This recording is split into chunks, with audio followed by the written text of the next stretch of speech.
Well, it was going to be an unboxing video, but when I slipped with the phone, it switched tabs, which cancels the video. So not quite an unboxing video anymore. We're going to call it an unbagging video.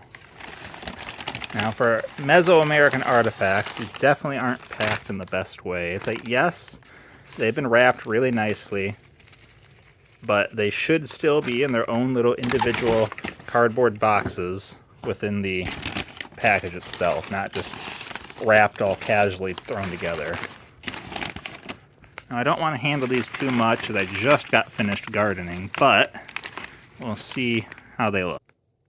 Now when you're shipping any sort of ancient painted pottery, you don't want to have the plastic touching the painted surface, because if it sweats from humidity, it can actually basically glue itself to the painted surface.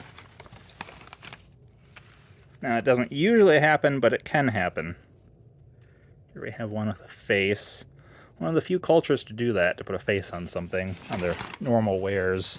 Quite often ceremonial, but sometimes it's really just decorative.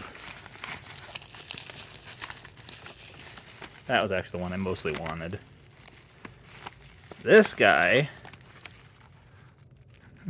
didn't lose too much, surprisingly. Very rough shape. This one I really think is ceremonial. I don't know much about this particular piece. I'm not very familiar with Mesoamerican artifacts, but I know that like the Mayans and the Mochi culture did like to make a lot of figural pottery vessels for ceremonial use. I mostly just bought these to resell at a later date, but for now I think they'd look pretty fascinating in my collection.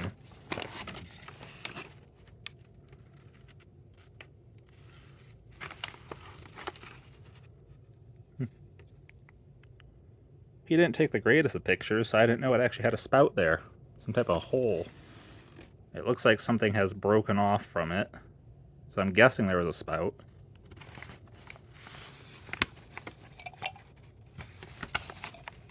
Extract that piece of paper later that's in there. Now these should just be Pleistocene fossils. I actually got these as a gift for somebody. I believe it's a horse tooth, and his favorite animal is horse. Let's see what we have here. That would be the tooth. As said before, I don't want to touch these too much because I just got finished gardening. So my hands are very dirty, but I suppose it wouldn't hurt to touch something that was buried in dirt.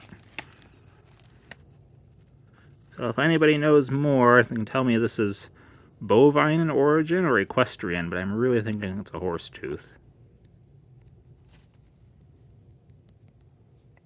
Yeah, it feels like it's fossilized.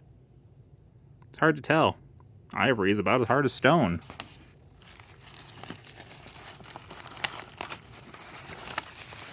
Now, all of these were collected between the 30s and the 80s by, I can't remember the guy's name, but anyway, that's not important. They were collected between the 30s and 80s from different parts of Mexico and the northern part of South America.